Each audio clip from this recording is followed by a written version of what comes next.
Buenos días, compañeros y profesoras. Hoy le corresponde a mi grupo explicarles sobre el capítulo 19, el lenguaje. ¿Qué es el lenguaje? El lenguaje permite a los seres humanos organizar la información sensorial asignando rótulos. La rotulación nos permite categorizar objetos y conceptos y hablar con nosotros mismos sobre nuestro pasado y futuro.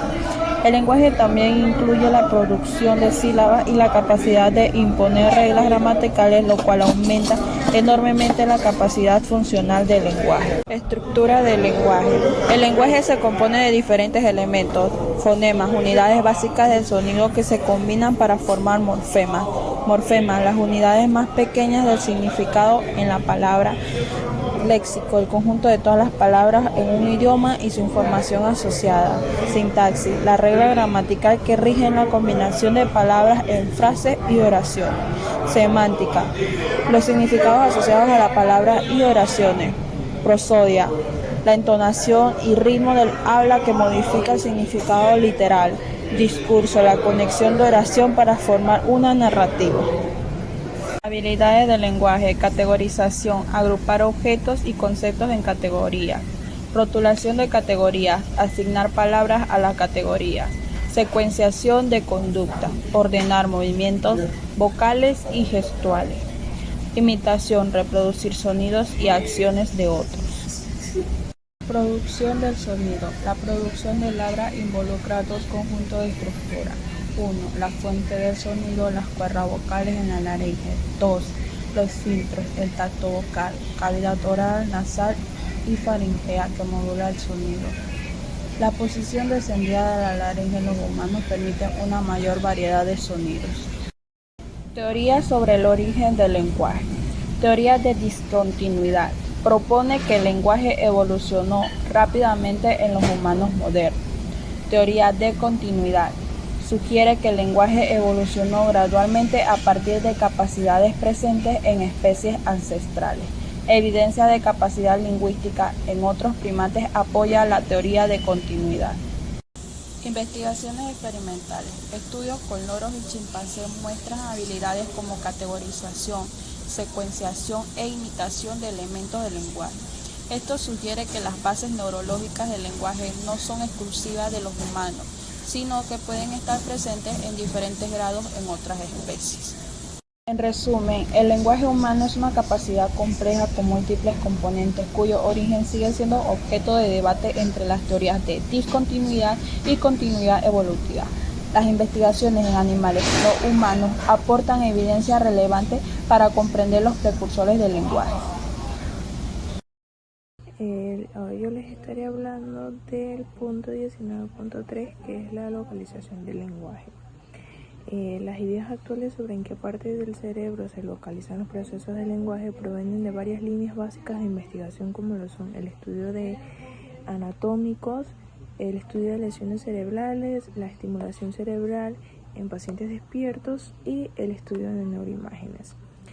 Los estudios de neuroimágenes, los análisis de fase y el modelado nervioso concurren para mostrar que una red grande de los lóbulos temporal, parietal y frontal, que incluyen ambos hemisferios, contribuyen al lenguaje. Los puntos de referencia anatómicos que utilizan los investigadores para describir las regiones cerebrales asociadas con el lenguaje varían considerablemente y sufren una revisión constante. Algunos de estos se refieren a los surcos, otros a las áreas de Broca y aún otros a áreas asociadas con síndromes, como lo son el área de Broca y el área de Wernicke. Otras regiones que toman parte en el lenguaje incluyen el área premotora dorsal, que es el área motora suplementaria, la responsable de los movimientos rítmicos de la boca que articulan los sonidos, las partes del tálamo, las porciones dorsolaterales del núcleo caudado y el cerebelo, las áreas visuales que son necesarias para la lectura, las vías sensitivas y las vías motoras, y también las vías que conectan todas estas distintas regiones. Además, muchas regiones del hemisferio derecho participan en lo que es el lenguaje. En el nivel más simple de análisis se propone que las vías dorsales del lenguaje transforman la información sonora en representación motora, para convertir la información fonológica en articulación. La corteza temporal reúne los sonidos por estructura fonética y los pasa a la corteza frontal para su articulación. No se asigna significado a los sonidos en esta vía. Se propone que el flujo de información en la vía ventral es preferentemente arriba a abajo y asigna significado a las palabras y la frase, como ocurre cuando asignamos un significado específico a una palabra como, por ejemplo, martillo, que tiene distintas acepciones. Es posible especular que algunos pacientes afásicos que pueden leer pero no comprender el significado de lo que leen tienen un daño de las vías ventrales del lenguaje. Asimismo, algunos pacientes que no pueden articular palabras pero pueden comprenderlas podrían tener un daño en las vías dorsales. Los pacientes con daño de ambas vías del lenguaje no serían capaces de repetir palabras, esto que está medido por las vías dorsales, ni asignar significado a las palabras, y que está mediado por las vías ventrales. El modelo clásico conecta Wernicke con Broca mediante el fascículo arqueado. El modelo actual incluye dos vías, las cuales son la dorsal y la ventral. La dorsal convierte sonido en acciones motoras, vendría siendo pues la articulación, y la ventral convierte sonidos en significados, que vendría siendo la semántica. Ambas vías participan en la sintaxis, la memoria verbal y el lenguaje no verbal, que sería como la lectura y braille. Mapas de las zonas del lenguaje obtenidos mediante la estimulación cerebral y las lesiones quirúrgicas. William Penfield y otros identificaron las zonas neocorticales del lenguaje y sobre todo aquellas que estaban relacionadas con la palabra. Esta utilizando la estimulación intracortical durante la cirugía. William Penfield mapeó zonas del lenguaje usando estimulación intracortical. La estimulación también podía generar vocalizaciones, errores del habla y dificultades para nombrar algunos objetos. En las zonas de Broca y de Wernicke, estas eran claves, pero variaban mucho según la persona. En las dificultades que esta incluía, podíamos mencionar lo que era la interrupción total de la palabra o la incapacidad para vocalizar espontáneamente. También teníamos la distorsión y repetición de la palabra y sílabas, la confusión de los números al contar y la incapacidad para denominar los objetos a pesar de retener la capacidad de hablar, y la denominación errónea y la perseveración. Los mapas de las zonas del lenguaje obtenidos con estimulación magnética transcraniana. Como métodos para estudiar la base neurológica del lenguaje, la microestimulación intracortical y también las lesiones tienen numerosos inconvenientes. Los procedimientos que se realizan son durante la cirugía, en la cual esta se extirpa una porción de lo que es el cráneo, y a menudo los pacientes tienen trastornos cerebrales preexistentes que pueden conducir a una organización anómala del lenguaje. La estimulación magnética transcraniana también puede interferir con lo que es la función neurológica y producir una lesión virtual que dura desde decenas de milisegundos hasta también una hora. El uso de la estimulación magnética transcraniana es relativamente fácil. Esta puede utilizarse en forma repetida y cuando se combina con RM puede permitir el examen de regiones encefálicas predeterminadas en condiciones experimentales. La estimulación de la región anterior del área de Broca aumentó con los tiempos de reacción para la condición semántica, pero no para la condición fonológica. Mientras que la estimulación de la región posterior aumentó el tiempo de reacción para la condición fonológica, pero no para la semántica. Esta es una técnica que es no invasiva y también es usada para investigar el lenguaje en personas sanas, y permite estudiar las conexiones cerebrales como son la semántica y la fonológica, y la participación de regiones como el área de Broca. En la estimulación de la parte anterior de Broca afecta el procesamiento semántico, y la parte posterior afecta lo que es el procesamiento fonológico.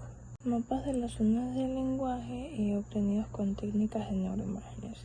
Utilizando la RMF Para medir las áreas cerebrales que participan en el lenguaje, Jeffrey, Binder y Coles comunicaron que las áreas que procesan el sonido constituyen una porción notablemente grande de lo que era el cerebro. Los estímulos tonales consistieron en una cantidad de tonos puros de 500 y 750 Hz, abreviado HZ, presentados en secuencia. Las tareas del lenguaje activan múltiples regiones cerebrales, no solo el de Broca y el de Wernicke. Estos estudios de Binder mostraron gran activación en lo que eran las áreas auditivas al procesar las palabras. En los estudios con PET evidenciaron que diferentes tareas lingüísticas como generar palabras, seleccionar verbos, etc., activaban distintas regiones del cerebro, esto incluyendo la corteza temporal, la premotora y la parietal. Localización de las lesiones en la fascia. La organización neurológica del lenguaje es más compleja y requiere la consideración de las muchas vías y regiones anatómicas cerebrales relacionadas con el lenguaje. La mayor parte del cerebro toma parte en el lenguaje de una forma o de otra. Los síntomas no pueden ser adjudicados fácilmente al daño de una región cerebral particular. Los síndromes afásicos, descritos como no fluentes de Broca o fluentes de Wernicke, consisten en muchos síntomas variados, cada uno de los cuales puede tener una base nerviosa distinta. Componentes corticales del lenguaje. La praxia de la palabra proviene del daño en la ínsula. La mayoría de las dificultades centrales, sobre todo la falta de comprensión del lenguaje, provienen del daño del lóbulo temporal medial y de la sustancia blanca subyacente.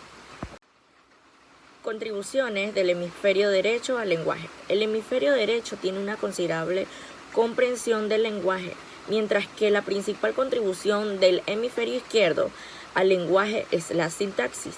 La sintaxis tiene muchos componentes que incluyen producción, oportunidad y secuenciación de los movimientos requeridos para hablar y comprender las reglas gramaticales. Componentes subcorticales del lenguaje. Holnitz-Jackson proponía que las estructuras subcorticales son críticas para el lenguaje. El núcleo pulvinar y el complejo lateral posterior, lateral central, del tálamo izquierdo desempeñan un papel en el lenguaje que no es común a otras estructuras subcorticales. Evaluación neuropsicológica de la fascia. El difundido interés en establecer un procedimiento estandarizado y sistemático para evaluar la fascia, tanto para proveer descripciones clínicas de los pacientes como para facilitar la comparación de poblaciones de pacientes en la investigación neuropsicológica, se remonta hasta casi 80 años. Las pruebas de detección no asumen el lugar de baterías detalladas, pero ofrecen un medio eficiente para descubrir la presencia de un trastorno del lenguaje. Un abordaje psicobiológico se concentra en las diferencias y peculiaridades individuales y a partir de estas diferencias intenta reconstruir los procesos cerebrales que producen el lenguaje. Evaluación de los trastornos del desarrollo del lenguaje. La evaluación de los trastornos de la lectura es una rama especializada de la investigación del lenguaje. Análisis de la dislexia adquirida. Dislexia atencional. Cuando se presenta una letra, su nominación es estándar. Cuando se presenta más de una letra, su nominación es difícil. Dislexia por negligencia.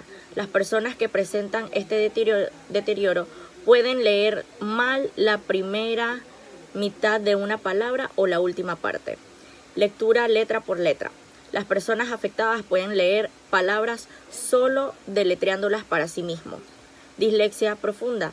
Las personas con dislexia profunda leen palabras relacionadas semánticamente en lugar de la palabra que intentan leer. Dislexia fonológica. Incapacidad para leer en voz alta elementos que no son palabras. Dislexia superficial. El disléxico superficial no puede reconocer las palabras directamente, pero sí comprenderlas utilizando las relaciones letra-sonido. Modelado de la palabra a partir de un impreso. La teoría de la doble vía propone que la lectura del lenguaje escrito se logra utilizando dos procedimientos distintos pero interactivos. las vías léxica y no léxica. La vía léxica falla con aquellas palabras poco familiares o con vocablos que no son palabras. La vía no léxica no puede tener éxito con las palabras irregulares.